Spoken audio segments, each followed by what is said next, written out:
வணக்கம் மக்களே. நான் உங்கள் ஹரிஹரன். ரொம்ப நாள் கழிச்சு ஒரு பாட்காஸ்ட் போட போறேங்க. Welcome to episode 16. இந்த எபிசோட்ல வந்து நம்ம என்ன பார்க்க போறோம்னா, இலான் மஸ்க். ஆக்சுவலி நம்ம சேனல்ல இலான் மஸ்க்ன்னு நீங்க வந்து டைப் பண்ணியிருந்தீங்கன்னா குறைஞ்சது வந்து ஒரு டசன் வீடியோவாவது இருக்குங்க. ஷார்ட்ஸ் வீடியோஸ் ரெண்டுத்தையும் சேர்த்தா மேபி 2 டசன் மேல இருக்கலாம். அந்த அளவுக்கு நான் இலான் மஸ்க் பத்தி கண்டென்ட்ஸ் அவ்வளோ போட்டிருக்கேன். நாட் ஃபார் அவர் ட்ரெண்டிங்ல இருந்ததுக்காக நிச்சயமா கிடையாதுங்க. அவரோட அந்த ஒரு பர்சனாலிட்டி, அப்புறம் அந்த அவரோட கேரக்டரிஸ்டிக்ஸ், அப்புறம் அவரோட அந்த வே ஆஃப் லிவிங் அதை பத்தி எக்ஸ்பிளைன் பண்றதுக்கு வந்து எனக்கு சில வீடியோஸ்லாம் பார்த்தாது. ஸோ அதுக்கு தான் கைஸ் நான் இவ்வளோ வீடியோஸ் போட்டேன். அது மட்டும் இல்லாமல் இப்போ ரீசெண்டாக பார்த்தீங்கன்னா ஆஸ் யூஷுவல் அவர் டாபிக் முக்கியமாக யூஎஸ் எலெக்ஷனுக்கு அப்புறம் இலான் மஸ்கோட அந்த ஒரு இமேஜ் வந்து ஒரு படி மேலே போயிருக்குன்னு சொல்லலாம். இப்போ உதாரணத்துக்கு பார்த்தீங்கன்னா இப்போ ரீசெண்டாக அவர் $400 பில்லியன் மார்க்கை தாண்டின ஒரு ஃபர்ஸ்ட் ஹியூமன் பீனா இருக்காரு இன் என்டையர் ஹிஸ்டரி. எனக்கு தெரிஞ்சு இந்த மாலியோட ஒரு பழைய கிங் வந்து அவர் தான் ரிச்சஸ்ட் மேனா இருந்திருக்காரு ஹிஸ்டரியிலேயே. மன்சா முசான்னு நினைக்கிறேன். அவரோட நெட்ஒர்க் பார்த்தீங்கன்னா இதே மாதிரி ஒரு 400 பில்லியன். ஸோ அந்த நெட்ஒர்க்கை தாண்டின ஒரு சமகாலத்தில் இருக்க ஒரு மனுஷனா அது இலான் மஸ்க் தான் இப்போதைக்கு. Who is living and who ever lived அந்த அந்த கேட்டகரியில் வந்துட்டாரு. நான் வந்து இப்போதாங்க அவரை வந்து ஒரு ரீசெண்டான டயத்துல தான் அவர் வந்து ரிச் ஆனதுக்கு அப்புறம் தான் நிறைய பேரோட கண்ணுக்கு அவர் நோட்டீஸ் ஆகுறாரு. முக்கியமா பேண்டமிக் சிச்சுவேஷனுக்கு அப்புறம். அதுக்கு முன்னாடியில வந்து இப்போ உள்ள அளவுக்கு வந்து அவர் ஃபேம் ஆகலன்னு தான் சொல்லலாம். இந்தியாவில் எடுத்துக்கலாம். வேர்ல்டு வைட்ல பார்த்தீங்கன்னா அட்லீஸ்ட் ஒரு 2014 அண்ட் 13க்கு அப்புறம் தான் வந்து அவரோட ஃபேஸ் கொஞ்சம் தெரியுது. நான் ஆக்சுவலி வந்து அவரை பார்த்தீங்கன்னா என்னோட காலேஜ் டயத்துலேருந்து கவனிச்சிட்டு வரேன். 2018 கவனிச்சிட்டு வரேன். மீன்ஸ் அவரோட அப்போதான் நான் வந்து அந்த ஆஷ்லி வேன்ஸோட புக்கு வந்து எனக்கு கண்ணில் பட்டுச்சு ஒரு தடவை. 1890 எனக்கு இயர் ஞாபகம் இல்லை. அது காலேஜ் டைம் மட்டும் ஞாபகம் இருக்கு. அப்போ நான் வாங்கி படிக்கும்போது ரொம்ப வித்தியாசமா இருந்ததுங்க. இப்படி ஒரு மனுஷன் இருக்க முடியுமா? அதாவது பாலிமேத் கேள்விப்பட்டிருக்கேன். ஒருத்தர் வந்து பல விஷயத்த பண்றது. ஓகே, அப்படி எடுத்துக்கலாம். ஆனா இந்த மனுஷன் வந்து பல கம்பெனிஸ் வந்து நடத்தியிருக்காருங்க. ஆக்சுவலி ஒரு கம்பெனில வேலை பார்க்கறதே கஷ்டம். ஒரு கம்பெனி நடத்துறது அதை விட கஷ்டம். பல கம்பெனிஸ், அதுவும் ரொம்ப வந்து இன்டென்சிவான ஒரு லோட் எடுத்துக்கக்கூடிய கம்பெனி. அதாவது ஒரு உங்களோட ஃபோக்கஸ் வந்து இன்டென்சிவ், பிரெயின் இன்டென்சிவா வேலை செய்யப்பட வேண்டிய கம்பெனி வந்து இன்ஜினியரிங்கான ரிலேட்டடான ஸ்டப்ஸ்க்குலாம் வந்து உங்க மூளையை வந்து நீங்க கசக்கணும். அப்படிப்பட்ட கம்பெனி தான் டெஸ்லா. அவங்க கார் தயாரிக்கிறதுனால அதுக்கு வந்து ரொம்ப ஒரு அதுவும் ஒரு இந்த ஒரு ஒரு புதிய ரெவல்யூஷன் பண்றாங்கல்ல, அதாவது எலக்ட்ரிக் வெஹிக்கிள்ஸ் இந்த மாதிரி கொண்டு வரும்போது அவங்க ஜென்ரலா ஒரு படி மேல போய் இன்னும் நிறைய இனோவேட்டிவான ஐடியாஸ் பண்ணணும். ரொம்ப இன்டென்சிவான ஒரு டாஸ்க் எடுத்துக்கூடிய வந்து திங்ஸ்லாம் அவங்க வந்து அக்கம்ப்ளிஷ் பண்றாங்க. இது ஒரு புறம் இருக்கட்டும். இன்னொரு புறம் பார்த்தீங்கன்னா ஸ்பேஸ். ஆக்சுவலி எது வந்து ஒரு காம்ப்ளெக்ஸான விஷயமா இருந்தாலும் அதை வந்து இது என்ன ராக்கெட் சயின்ஸாங்கிறத வந்து நம்ம ஐடென்டிஃபை பண்றோம் அந்த வேர்டை வச்சு. இது என்ன ராக்கெட் சயின்ஸா, அந்த அளவுக்கு கஷ்டமா, அந்த அளவுக்கு கஷ்டமாங்கிறத வந்து அதை காயின் பண்ற டேர்மே வந்து ராக்கெட் சயின்ஸ். ஸோ அந்த ராக்கெட் சயின்ஸுங்கிற பேஸ் பண்ணி ஒரு கம்பெனி நடத்துறாரு. ஸோ இந்த 2 கம்பெனி சைமல்டேனியஸா நடத்துறாரு. ஸோ இப்படிலாம் ஒரு மனுஷன் இருக்க முடியுமாங்கிற ஒரு ஒரு கேள்வி எனக்கு இருந்ததுங்க. நான் அதுக்கப்புறம் வந்து இவரை பத்தி நிறைய வீடியோஸ் பார்த்தேன். ஸோ அப்பெல்லாம் மேக்சிமம் நம்மளோட ரெஃபரன்ஸ் வந்து நெட்டாக தான் இருக்கும். இப்போவும் அப்படிதான் இருக்கு. பட் நான் யூஸ் பண்ணது வந்து பெரும்பாலும் நெட்டு தான் அந்த புக்குக்கு அப்புறம். அப்போதான் இவரை பத்தி இன்னும் டீட்டெயிலாக தெரிஞ்சேன். ஆக்சுவலி அந்த புக்லேயே எல்லாம் கவர் ஆயிருக்கு. ஸ்டில் எனக்கு வந்து இன்னும் அவரை பத்தி தெரிஞ்சுக்கணும் ஆசை. அப்புறம் இவரோட கேரக்டரிஸ்டிக்ஸ் தாங்க நான் எனக்கு வந்து ரொம்ப வியத்திருக்கு. நான் இதே மாதிரி யோசிச்சிருக்கேன் ஆக்சுவலி. இந்த மாதிரி அதிகமான ஹவர்ஸ் ஆஃப் ஒர்க் பண்றது, அதாவது ஹார்ட் ஒர்க் வந்து நிறைய பேர் இப்போ வந்து சில பேர் அதை வந்து வேணாமாங்க. அதாவது இது வந்து ஒரு சூடோ டாபிக். ஹார்ட் ஒர்க் பத்தாது, ஸ்மார்ட் ஒர்க் வேணும். ஆனா இவர் வந்து பெட்டர் ஹார்ட் ஒர்க் அப்படியே சொல்றாங்க. ஜஸ்ட் நம்பர் வைஸே சொன்னாரு. ஒருத்தன் வந்து 40 மணி நேரம் ஒர்க் போடுறான் ஒரு வாரத்துல. அதுவே நீ ஒரு 100 ஒர்க் ஹவர் போறன்னு வை. ஸோ அவன் 1 இயர் அச்சீவ் பண்றதை நீங்க வெறும் 4 மந்த்ஸ்ல அச்சீவ் பண்ணலாங்கிறத வந்து ஐ திங்க் 2012 13 அந்த டயத்துல ஒரு இன்டர்வியூல சொல்லியிருப்பாரு எலான் மஸ்க். ஸோ இவர் அந்த ஹார்ட் கோர் ஸ்டஃப் வந்து விரும்பக்கூடிய நபர். இதே தான் வந்து வால்டர் ஐசக்சன்னையும் அவரோட புக்ல சொல்லியிருக்காருங்க. அவர் வந்து ஒரு கைண்ட் ஆஃப் அந்த ஒரு மேனியாக் சென்ஸ் ஆஃப் அர்ஜென்சி, அதாவது ஒரு விஷயத்த வந்து ரொம்ப அவசரமா அது அது முடிச்சே ஆகணுங்கிற ஒரு ஒரு புஷ்ஷிங்ல இருப்பாரு. அவரோட மைண்டே அப்படிதான். இயற்கையாவே அப்படிதான் இருக்கு. மை மைண்ட் இஸ் ஸ்டோம்ங்கிறத வந்து அவரே நிறைய இடத்துல வந்து சொல்லியிருக்காரு இலான் மஸ்க். ஸோ அந்த ஒரு மென்டாலிட்டி தான் அவரை வந்து மத்த நபர்களை விட தனித்து காமிச்சிருக்கு. ஸோ மத்த பாசஸ்க்குள்ள உரித்தான விஷயம் நான் எல்லாரும் தவறு சொல்லல. இருந்தாலும் சொல்றது என்னதுன்னா, அந்த ஒரு ஆத்தரைசேஷன் மென்டாலிட்டி இருக்கும். ஒரு லீடர்ஷிப் நிச்சயமா இருக்கும். பட் அவங்க வந்து அந்த ஃபீல்ட்ல வந்து அவ்வளோ இருக்க மாட்டாங்க. ஜஸ்ட் அவங்க வந்து மாஸ்டர் பிளான் அண்ட் அவுட்லைன்ல தான் அவங்களோட கான்ட்ரிபியூஷன் அதிகமா இருக்கும். Which is also important. ஆனா இவர் அப்படி இல்லைங்க. இவர் வந்து அவங்க எம்ப்ளாயிஸ்க்கு வந்து ஒரு வழிகாட்டுறதும் இல்லாம இவர் அவங்க கூட சேர்ந்து வேலை பார்ப்பாரு. நிறைய இடத்துல வந்து ஃபேக்டரிஸ்ல இவரே வந்து ஒர்க் பண்ணியிருக்காருங்க. 24/7 சில இடத்துல போயிருக்கு. அதே மாதிரி முக்கியமா அந்த 2008ல டெஸ்லா பேங்க்ரப்சி ஆகிற டயத்துல வந்து அது அந்த பேங்க்ரப்ட் ஆகாம தடுக்கிறதுக்கான சில நேரத்துல வந்து அதிகமான ஒர்க்ஸ் போடணும். அப்பெல்லாம் வந்து சொல்லியிருக்காரு 18 hours 20 hours நான் பண்ணியிருக்கேன். இன்டென்சிவா இருக்கும். ஒரு சண்டே மார்னிங் 3 AM கூட நீங்க எனக்கு ஃபோன் பண்ணலாம். ஸோ அந்த அளவுக்கு வந்து நான் அவைலபிளா இருந்தேன். ஸோ இந்த மாதிரி எக்ஸ்டென்சிவ் ஹார்ட் ஒர்க் பண்றத வந்து அவர் வந்து பயங்கரமான ஆள். எந்த அளவுக்குன்னா அது பிசிக்கலாவே அவருக்கு ப்ரூட்டாலிட்டி கொடுக்குங்க. அந்த வால்டர் ஐசக்சன் புக்லயும் அதான் சொல்லியிருக்காரு. அவர் கண்ணு கீழே அந்த வந்து ஹை பேக் வருது சில சமயம் அதிகமா தூங்காம இருக்கிறதுனால. அந்த மாதிரி ஒரு மாதிரி உடம்புல வெயிட் போடுறது, அந்த ஒரு அவர் பாடியிலே வந்து அந்த ஃபிளக்சுவேஷன் இருக்கும் வெயிட்ல. அதாவது ஒரு ஹார்ட் ஒர்க் வந்து இந்த அளவுக்கு இன்டென்சிட்டிவா இருக்குமாங்கிற கேள்வி உங்களுக்கு இருக்கலாம். அதுதான் இலான் மஸ்க் இருக்குதுங்க. அது என்னதுன்னா அந்த இன்டென்சிவ் ஒர்க் ரொட்டீன் ஆக்சுவலி. இது மத்த பில்லியனர்ஸ் இல்ல மத்த ஒரு ஃபேமஸ் பர்சனாலிட்டிக்கு இருந்திருக்கான்னு கேட்டா எனக்கு தெரிஞ்சு இல்லைங்க. எனக்கு தெரிஞ்சு எல்லாரும் ஹார்ட் ஒர்க்கிங் பீப்புள் தான். அதுல நோ டவுட். எல்லாருக்கும் வந்து அவங்க யுனிக்னஸ், அவங்களோட அந்த ஒரு ஒர்க் எல்லாம் போட்டுதான் அவங்க எல்லாம் இந்த டாப் லெவல்ல இருக்காங்க. பட் இலான் மஸ்க் வந்து எப்பவும் அவங்களோட வந்து ஒரு ஒரு ஒரு படி மேல இருந்திருக்காரு. ஆக்சுவலி இவருக்கு இந்த 2023 2022க்கு அப்புறம் தான் இந்த ரெகக்னிஷன் எல்லாம் கிடைக்குது. ரொம்ப ஒரு ஃபேமஸான பர்சனாலிட்டி, முக்கியமா X.comலாம் வாங்கினதுக்கு அப்புறம். இது எனக்கு தெரிஞ்சு அவருக்கு முன்னாடி டிசர்வ் பண்ண வேண்டியதுங்க. அவரு முக்கியமா பாத்தீங்கன்னா ஒரு எப்போ X.com ஒன்று ஆரம்பிச்சாரோ அத 1994 அந்த 90sல அவரோட காலேஜ் முடிச்ச உடனே அப்போ அந்த நிறைய கம்பெனிஸ் அவர் ரெடி பண்ணார். இந்த நியூஸ் பேப்பருக்கு வந்து மேப் ரெடி பண்றதா இருக்கட்டும், பேப்பால முத இனோவேட் பண்ணி உருவாக்குனதாகட்டும், அப்பவே வந்து அவர் அதை டிசர்வ் பண்ண வேண்டிய ஒரு ஆளுங்க. அது மட்டும் இல்லாம இப்போ நான் ஏன் இவரை பத்தி பேசுங்கிற ஒரு கேள்வி இருக்கலாம் உங்களுக்கு. இவர்கிட்ட இருக்க கீ பாயிண்ட்ஸ் வந்து நம்ம நிச்சயமா எடுத்துக்கணுங்க. நானே இதை வந்து என்னோட லைஃப்ல வந்து அடாப்ட் பண்றதுக்கு வந்து ரொம்ப ட்ரை பண்றேன். சில இதெல்லாம் கஷ்டமா இருக்கலாம்.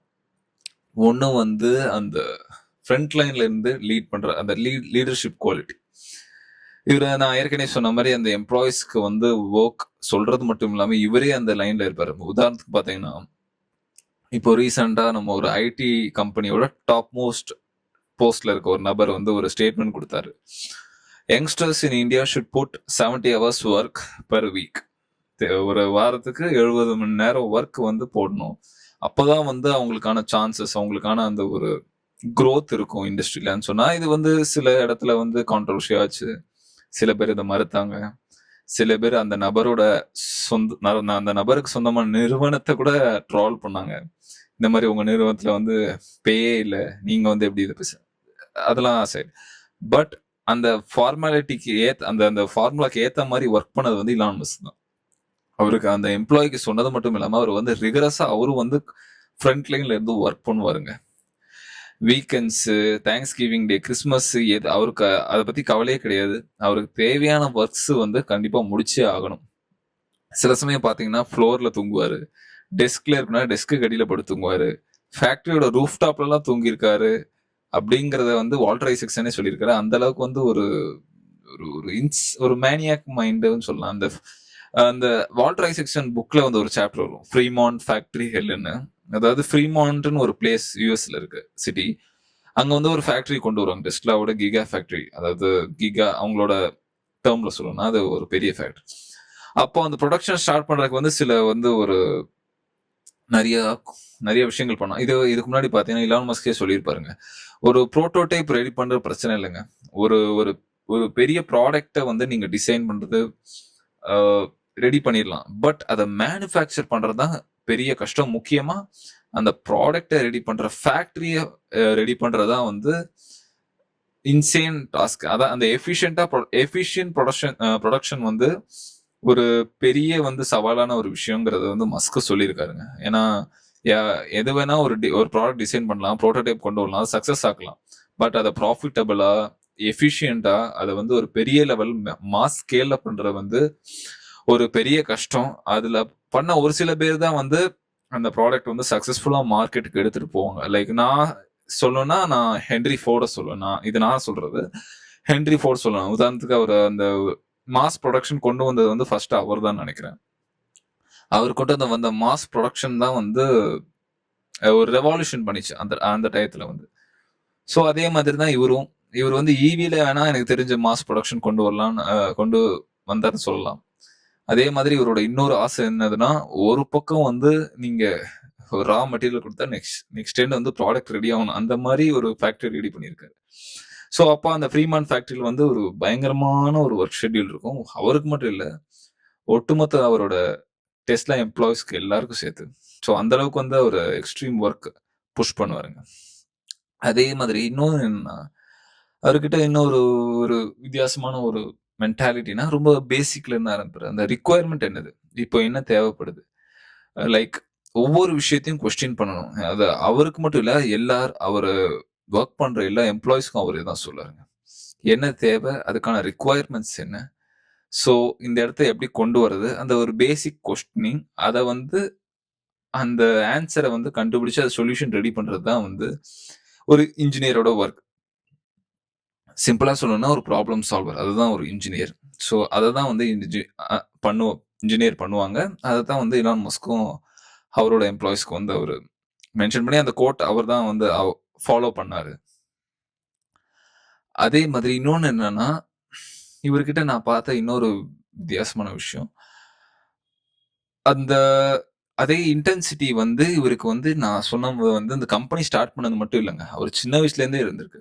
இப்போ உதாரணத்துக்கு அவரோட அந்த அடல்ட்ஹுட் வயசுல இந்த மாதிரி இந்த ஸ்கூல் டீனேஜ் வயசுல எல்லாம் பாத்தீங்கன்னு அவர் லைப்ரரியிலேயே கிடப்பாரு சில சமயம். ஏன்னா அவருக்கு வந்து இந்த மாதிரி எக்ஸ்ட்ரீம் மைண்ட் செட் உள்ள பீப்புள்ஸ் எப்பவுமே தனியா தான் இருப்பாங்க. லைக் இந்த மாதிரி அவுட்லயர் பீப்புள்லாம் எப்பவும் அவங்க தனிமையில இருக்கிறதாங்க ஒரு வழக்கம். அது என்னமோ தெரியல, லோன்லினஸ் தான் சக்சஸ்ஃபுல் பீப்புளுக்கு வந்து ஒரு லாங்குவேஜ் மாதிரி இருக்கு. அப்போ இந்த புல்லிஸ்லாம் அதிகம்னால சொல்லவே வேண்டாம், இலான் மஸ்க் வந்து எப்போ தனியா தான் இருப்பாரு. அப்போ பாத்தீங்கன்னா ஒரு புக்லாம் எடுத்தாங்கன்னா ஒரு 12-13 வயசுல ஒரு புக்லாம் எடுத்தா 12 ஹவர்ஸ் வந்து புக் மட்டும் படிப்பாருங்க. அந்த ஒரு புக்கை வந்து முடிச்சிருவாரு. அந்த அளவுக்கு வந்து ஒரு ஒரு இங்கிலீஷ்ல வந்து ஒரு வேர்டு சொல்லுவாங்க, ஒரேஷியஸ். அந்த அளவுக்கு ஒரு ஒரேஷியஸ் ரீடரா இருந்திருக்காரு. ரொம்ப ஒரு இன்டென்சிவ் மென்டாலிட்டி வந்து அவருக்கு அந்த சின்ன வயசுல இருந்தே இன்ஹிபிட் ஆயிருக்குன்னு சொல்லலாம். அதே மாதிரி அது டெவலப் ஆயிட்டே போயிருக்குங்க. அதே மாதிரி ஒரு காலேஜ் டயத்துல பாத்தீங்கன்னா, பேசிக்னு ஒரு கோடிங் அதை கத்துக்கிறதுக்கு வந்து ஒரு கோர்ஸ் மாதிரி எடுத்தாரு. அது வந்து 60 ஹவர்ஸ் கோர்ஸ் மெட்டீரியல் போல. அது வந்து ஜஸ்ட் 3 டேஸ்லயே முடிச்சதாகும். அதுவும் 3 டேஸ்ல முடிச்சது இல்லாம I was finished that 60 hours course in just 3 days with barely sleeping போட்டிருப்பாரு. இது வந்து அந்த வால்டர் ஐசக்ஸோட புக்லயே மென்ஷன் ஆயிருக்கும். ஸோ இது அந்த சின்ன வயசுல இருந்தே அதை இன்ஹிபிட் ஆறது வந்து தான் பெரிய வயசுல வந்து அதை நீங்க எக்ஸ்ப்ளோர் பண்ணுவாங்க. அதே மாதிரி இவருக்கு ஒரு டார்க் மோடு இருக்குங்க. எல்லாரும் அந்த சக்சஸ்ஃபுல் பீப்புளுக்கும் வந்து ஒரு டார்க் மோட் இருக்கும். அந்த டார்க் மோட்ல தான் வந்து அவங்க நிறைய விஷயத்த அக்கம்ப்ளிஷ் பண்றது. அவரோட எக்ஸ் ஒய்ஃபான ஜஸ்டினும் இதான் சொல்லியிருக்காரு. சில சமயம் வந்து ஜஸ்டின், அப்புறம் கிரைம்ஸ், இப்போ ரீசெண்டா இருக்க கேர்ள் ஃப்ரெண்ட், அவங்களும் அதான் சொன்னாங்க. சில சமயம் அவன் ஒரு சின்ன மிஸ்டேக் பண்ணானா, ஒரு சின்ன ஒரு ஃபன்னியான விஷயம் நடந்து வைங்க, அது மத்தவங்களுக்கு வந்து சிரிப்பே இருக்காது. ஆனா இவர் வந்து விழுந்து விழுந்து சிரிப்பாராம். அந்த வந்து ஒரு ஒரு குழந்தைய மாதிரி ஆயிடுவாராம். அந்த அளவுக்கு வந்து ஒரு மென்டாலிட்டி இருக்கும். அதே மாதிரி ஒரு ஒரு முக்கியமான சுச்சுவேஷன் வந்து ஒரு டார்க் டீப் டீமன் மோடுக்கு போயிடுறாரு. அந்த அந்த ஒரு மோட்ல வந்து அவர் என்ன நினைக்கிறாரு, என்ன பண்றாருன்னே தெரியாது. மறுநாள் வந்து கேட்பாரு, நான் என்ன நடந்தது எனக்கு எதுவுமே ஞாபகம் இல்லைங்கிற அந்த அந்த அளவுக்கு வந்து ஒரு ஒரு ஒரு டிமானிக் ஸ்டேஜுக்கு போயிடுவாருங்க. அந்த அளவுக்கு ஒரு ஒரு சைக்காட்டிக் சொன்னது ரொம்ப நெகட்டிவ் வேர்டா இருக்கு. ஒரு டீப் இன்டென்சிவ் ஸ்டேட்டுக்கு போயிடுவாரு. நான் திரும்ப திரும்ப இந்த வார்த்தை தான் பயன்படுத்துறேன், டீப் இன்டென்சிவ். ஸோ இப்படிப்பட்ட நபர் தாங்க இந்த இலான் மஸ்க். ஸோ இவருக்கு வந்து இவ்வளோ பெரிய ரெகக்னிஷன் கிடைச்சது வந்து நான் தப்பே சொல்ல மாட்டேன். ஆனா இவர் பண்ற சில விஷயங்கள் வந்து புரியாமவும் இருக்கும். இவரு நிறைய விஷயத்த ரொம்ப ரொம்ப வித்தியாசமா ஹேண்டில் பண்ணுவார். ஒரு ஒரு ஒரு கட்டத்துல வந்து இந்தியாவ அவர் வந்து கிண்டலும் பண்ணியிருக்காருங்க, ஆதரிக்கவும் செஞ்சிருக்காருங்க. அதாவது ஒரு ட்வீட்ல பாத்தீங்கன்னா, ஹைதராபாத் சேர்ந்த ஐடி மினிஸ்டர் என்னமோ எலெக்ஷன் கமிஷனரா தெரியல, இந்தியன் எலெக்ஷன் சிஸ்டமா அவர் கிண்டல் பண்ணியிருப்பாருங்க. எதுவுமே ஹேக் பண்ண முடியாது, எங்களுக்கு சேஃபா இருக்குன்னு சொல்லுவாங்க அந்த இந்தியன் பேலட் இருக்குல்ல. அதுக்கு வந்து இலான் மஸ்க் ஒரு ட்வீட் சொல்லியிருப்பாரு, எனிதிங் கேன் பி ஹேக்டு அப்படிங்கறத வந்து ஒரு கிண்டலா சொல்லியிருப்பாருங்க. ஸோ அவரோட ஸ்டேட்மெண்ட் வந்து ஃபிளக்சுவேட் ஆகும். அதே மாதிரி வந்து இப்போ ரீசெண்டா நடந்த எலெக்ஷன்ல வந்து அவரு இந்தியாவை வந்து பாராட்டி இருக்காருங்க. அதுதான் வந்து வித்தியாசம். ஏன்னா கலிபோர்னியால கவுண்ட் பண்றது, இந்தியா வந்து இவ்வளவு பில்லியன்ஸ் ஆஃப் பீப்புள் இருக்கிற எலெக்ஷன்ல வந்து ஒரு நாள் கவுண்ட் பண்ணி ரிசல்ட் அனௌன்ஸ் பண்ணிடுறாங்க. கலிபோர்னியா வந்து இன்னமும் கவுண்ட் பண்ணிக்கிட்டு இருக்காங்கிறத வந்து அவர் வேடிக்கை சொன்னாரு. ஸோ இந்த மாதிரி டபுள் ஸ்டாண்ட் எடுக்கிறாராங்கிற மாதிரி ஒரு ஒரு விஷயம் இருக்குங்க. சில சமயம் பாராட்டுவாரு. இல்ல நான் தப்பா புரிஞ்சுக்கிறேனாங்கிற ஒரு சந்தேகம் இருக்கு. ஒருவேளை உங்களோட ஏதாவது வேலிட் பாயிண்ட் இருந்தா, இல்ல எனக்கு நான் தப்பா எடுத்துக்கிட்டேன்னா நீங்க நிச்சயமா கமெண்ட்ல சொல்லுங்க. நானும் தெரிஞ்சுக்கிறேன். ஏன்னா இது கொஞ்சம் காம்ப்ளிகேட்டடா இருக்கு எனக்கு. ஸோ நெக்ஸ்ட் பாத்தீங்கன்னா இவரோட அந்த ஒரு ஸ்ட்ரெயிட் ஃபார்வர்ட், அதே மாதிரி ஒரு ட்ரூத்ஃபுல்லான பர்சனுங்க.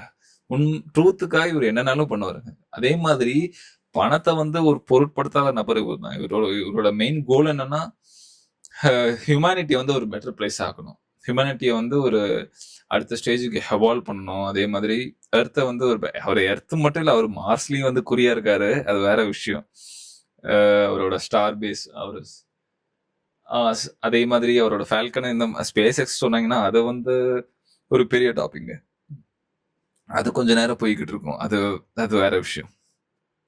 பட் இவரோட நோக்கமே அந்த ஹியூமானிட்டியை வந்து அடுத்த கட்டத்துக்கு கொண்டு போறது. அதே மாதிரி ரொம்ப யூஸ்ஃபுல்லா இருக்கிறதாங்க. பி ஜஸ்ட் யூஸ்ஃபுல், இதுதான் அவரு சொல்றாரு. யூஸ்ஃபுல்லா இருங்க. அதுதான் நீங்க செய்யற உங்களுக்குன்னு ஒரு கான்ட்ரிபியூஷன் இருக்கணும். அதை நீங்க உங்க வேர்ல்டுக்கு வந்து இந்த சொசைட்டிக்கு நீங்க கான்ட்ரிபியூட் ஏதாவது நிச்சயமா பண்ணணும். அதே மாதிரி ஒரு இந்தியன் ஒரு ஃபேவரான நபர் நினைக்கிறேன். ரீசெண்டான ஒரு மீட்டிங்ல கூட மோடி என்னோட ஃப்ரெண்டுன்னு சொல்லியிருக்காரு, என்னோட இன்ஸ்பிரேஷனும் சொல்லியிருக்காரு. அப்படிப்பட்ட ஒரு இந்தியன் ஃபேவரா இருக்க. மேபி அவரோட டெஸ்ட்லா வந்து இந்தியாவுக்கு வர்றதுக்கு வந்து ரொம்ப புஷ் பண்றான்னு நினைக்கிறேன். அதே மாதிரி இது இன்னொன்னு என்னன்னா, இவர் இப்படி இருக்காரு, ஸோ இவ்வளவு நல்லா பண்றாரு. இவருக்கு ஆக்சுவலி பாத்தீங்கன்னா வீடே கிடையாது. தனியா தான், ஐ மீன் ஒரு சின்ன ஒரு மாடல் இருந்த பாக்ஸபிள்னு ஒரு கம்பெனி இருக்கும். அந்த கம்பெனி வச்சிருக்க இந்த மூவபிள் ஒரு கேரோவேன் மாதிரி ஒரு வீடு செட்டப்னு வச்சுக்கோங்களேன். அப்படிப்பட்ட வீட்டில தான் இருக்காரு. ஸோ இவர் வந்து என்ன சொல்றது, திங்ஸ் மேல லவ்வபிளான பர்சன் இல்ல, மெட்டீரியலிஸ்டிக் வேர்ல்ட்ல இன்ட்ரெஸ்ட் இல்லாத நபர், ரொம்ப நல்லவன் ஒரு பக்கம் சொன்னாலும், ஒரு குரூப் வந்து அப்படிலாம் இல்ல. என்னதான் சொன்னாலும் இவரோட அந்த அந்த பில்லியனர் ஸ்டேட்டஸ் இவர் விடுவாராங்கிற கேள்வி சொல்லுவாங்க. அதே மாதிரி இவர் என்ன பண்ணாருங்கிறத வந்து நிறைய பேருக்கு தெரியது இல்லைங்க. இவரோட அச்சீவ்மெண்ட்ஸ்லாம் என்னது, இவர் அப்படி என்ன கான்ட்ரிபியூட் பண்ணாரு. ஆக்சுவலி இப்போ பாத்தீங்கன்னா ஒரு ஸ்டாட் சொல்றேன். அமெரிக்கால பாத்தீங்கன்னா ஆவரேஜ் காரோட பிரைஸ் பாத்தீங்கன்னா 40 லேக் இருக்கும். இந்தியாவில் வந்து 7.65 லேக் நம்மளோட average selling price of an passenger vehicle. அமெரிக்காவில் வந்து 40 லேக்ஸ். டெஸ்லாவோட ஸ்டார்டிங் பிரைஸ் அந்த ரேஞ்சில் இருந்தால் ஸ்டார்ட் ஆகுது பார்த்தீங்கன்னா $38,000, விச் இஸ் 33 லேக்ஸ். அவங்களோட ஆவரேஜ் பிரைஸ்ல இருந்து 20% ஆல்மோஸ்ட் கம்மி. அது நம்ம இதுல கம்பேர் பண்ணி சொல்லணும்னா கிட்டத்தட்ட ஒரு 5.5 லேக்ஸ்ல வந்து ஒரு கார் இந்தியன் மார்க்கெட்ல வர்றதுக்கான ஒரு சமம். ரெண்டுத்தையும் மேனேஜ் பண்ணி பாருங்க. ஸோ இது வந்து ஒரு ரெவல்யூஷனான பிரைஸ் தான். ஆக்சுவலி யோசிச்சு பாருங்க, ஒரு பயங்கரமான கான்செப்ட். ஒரு இவி வெஹிக்கிள், அது இவி மாதிரி ரொம்ப ஸ்லோவாகவும், அதே மாதிரி ஷார்ட் ரேஞ்சாகவும் இல்லாம லாங் ரேஞ்சில் நல்ல ஒரு டிசைன்ல, நல்ல ஒரு பிக்கப், நல்ல ஒரு டாப் ஸ்பீட்ல 0 to 100 வந்து 3.5 3.4 3-4 செகண்ட்ஸ், இந்த மாதிரி ஒரு டாப் சூப்பர் கார் அடிக்கிற ஸ்பீடை வந்து இந்த இவி அடிக்கும். அதே மாதிரி மாடுலரான லுக், ரொம்ப ஃபேன்சியான இதுனா அப்படிப்பட்ட ஒரு ப்ராடக்ட், ஒரு கார் வந்து இந்தியாவில் வந்து லான்ச் ஆகுது. இந்த 5.6 லேக்லங்கிற ஒரு ப்ரைஸ் பாயிண்ட்ல வருதுன்னா யோசிச்சு பாருங்க அது எந்த அளவுக்கு சக்சஸ் ஆயிருக்கும் நம்ம மார்க்கெட்ல. ஸோ அதே தான் யூஎஸ்ல நடந்திருக்கு. ஸோ ஆப்வியஸ்லி அது ஹிட் ஆயிருக்கு. ஏன்னா நிறைய பேர் வந்து அவரோட இது வந்து ரொம்ப எக்ஸ்பென்சிவான காருன்னு சொல்லுவாங்க. அது மேபி அந்த ஹையர் எண்டா இருக்கலாம். மேபி டெஸ்லால வந்து ப்ளாய்டு ரோட்ஸ்டர் மாதிரி நிறைய இருக்கு ஆக்சுவலி. நான் சொல்றது வந்து பேசிக் மாடல். ஸோ இது வந்து ஒரு ரெவல்யூஷனரான ப்ராடக்ட் தான் கைஸ். ஆக்சுவலி அவர் பண்றது வந்து பெஸ்ட். ஸ்பேஸ் எக்ஸும் அதே மாதிரி தான். அவர் வந்து நிறைய விஷயத்த வந்து அப்படியே வந்து கட் ஆஃப் பண்ணியிருக்காரு. ஒரு ராக்கெட் ரெடி பண்றதுக்கு 100 மில்லியன்னா அதை 10 மில்லியன்ல பண்ணவர் அவர் தான். சின்ன சின்ன விஷயம் கைஸ். அதை வந்து அவர் பிரேக் டவுன் பண்ணியிருக்காரு. ஒரு ஒரு மீட்டிங் ரஷ்யால இருந்து யூஎஸ் திரும்பும் போது தான் அவருக்கு இந்த ஐடியாவே தோணிருக்கு. 2000 early 2000s சைட்ல. அதாவது என்னதுன்னா, ரீயூசபிள் ராக்கெட்டை வந்து ரஷ்யால இருந்து வாங்குறதுக்கு தான் போவாரு, இன்ஜின்ஸ்லாம். அப்போ வந்து ரஷ்யா வந்து அதிகமா கோட் பண்றதுனால அது மாதிரி நிறைய ஹியூமிலியேஷன் அதெல்லாம் நடக்குது. அது வந்து இவருக்கு உடன்பாடு இல்லை. ஸோ இவர் திரும்ப வராரு அந்த டீல் ஃபெயில் ஆனதுக்கு அப்புறம். அப்போ ஒரு எக்ஸல்ல வந்து அவரே வந்து யோசிச்சுட்டு வர்றாங்க, என்ன ஒரு ராக்கெட் ரெடி பண்றதுக்கு எவ்வளவு செலவாகும், என்னென்ன காஸ்ட் இருக்கு, என்னென்ன காஸ்ட்டை மிச்சப்படுத்தலாங்கிறத வந்து ஒரு கால்குலேட் பண்ணி அப்போ உருவாக்குன அந்த ஐடியா தாங்க அந்த ஸ்பேஸ் எக்ஸ்ங்கிற ஒரு நிறுவனம். இந்த மாதிரி சின்ன சின்ன காம்போனன்ட்ஸா இருக்கட்டும், இந்த ஃபியூவல் இன்ஜெக்ஷன் இந்த மாதிரி அந்த புக்ல வந்து எல்லாம் போட்டிருந்தாங்க. அது வந்து ரொம்ப ஒரு சில சமயம் பிசிக்ஸ் டென்ஸ் புக்கா இருக்கும். ஸோ அதனால எனக்கு வந்து சில டேர்ம்ஸ்லாம் ஞாபகம் இல்லை. அப்படிதாங்க அவரு வந்து ஸ்பேஸ் எக்ஸையும் ரெவல்யூஷனைஸ் பண்ணார். அதாவது ஒரு ஸ்பேஸ் இண்டஸ்ட்ரிங்கிறத வந்து உருவாக்குனார் பிரைவேட்டைசேஷன் பண்ணி. அது வந்து கவர்மெண்ட்ஸ் தான் ஹோன் பண்ணும். அதுவும் பெரிய பெரிய மிஷன்ஸ்லாம் வந்து ஒரு பெரிய லெவல் கவர்மெண்ட்ஸ் தான் பண்ணுவாங்க. முக்கியமா யுஎஸ், ரஷ்யா, சைனா அந்த மாதிரி. அந்த ஒரு ஸ்பேஸை உடைச்சு ஒரு புது இண்டஸ்ட்ரி உருவாக்குனதே எலான் மஸ்க் தான். ஆக்சுவலி இப்போ டெஸ்லா பாத்தீங்கன்னா பீக்ல இருக்கு. இன்னும் கூடிய சீக்கிரத்துல எனக்கு ஸ்பேஸ் எக்ஸோட பிரைம் டைம் இன்னும் வரலன்னு தான் நான் சொல்லுவேன். அதெல்லாம் வந்ததுன்னா, ஏன்னா பேசஞ்சர் ராக்கெட்ஸ்லாம் ஒரு ஐடியாஸ்லாம் இருக்கு. அதாவது இந்தியால இருந்து யூஎஸ்க்கு வந்து 20 மினிட்ஸ் 30 மினிட்ஸ்லாம் நிறைய சொல்றாங்க. ஸோ அந்த ஸ்டேஜ்லலாம் போகும்போது இலான் மஸ்க்லாம் வந்து அவர் அந்த டைம் இருந்தாருன்னா அவரோட வேல்யூ எவ்வளவு இருக்குன்னு என்னால கால்குலேட் பண்ண முடியல. ஸ்பேஸ் எக்ஸோட வேல்யூ எவ்வளவு இருக்குன்னு தெரியல. ட்ரில்லியன் கம்பெனியா இருக்கலாம், ட்ரில்லியனரா ஆயிருக்கலாம் பேசிக்கலி. Who knows. அந்த மாதிரி ஒரு ஒரு ரெவல்யூஷனான ஒரு விஷயம். அதுக்காக ஒரு மனுஷனோட எல்லா பிளஸும் சொல்ற ஒரு மைனஸ் இருக்காதுன்னா நிச்சயமா இருக்கு. நிறைய அவங்க கம்பெனில அந்த எம்ப்ளாயிஸ்லாம் சொல்லியிருப்பாங்க அவரோட அந்த எக்ஸ்டென்சிவ் ஒர்க் ரூட்டீன் வந்து அவங்களுக்கு பிடிக்காம இருக்கும். சில பேர்லாம் வந்து அவர் காரணமே இல்லாம வேலையை விட்டு தூக்கிடுவாருங்க. அதாவது ஒரு சின்ன விஷயம் சரியில்லைன்னா இவரும் ஸ்டீவ் ஜாப்ஸும் நிறைய விஷயத்துல ஒத்து போறாங்கிறத வந்து வால்டர் ஐசக்சன் சொல்லியிருக்காருங்க. ஏன்னா ஸ்டீவ் ஜாப்ஸும் அப்படிதான். ஒரு ஒரு ஒரு சின்ன யூசர் இன்டர்ஃபேஸ் வந்து அந்த டிசைன்ல தான் அவர் ஃபோக்கஸ் பண்ணாங்க.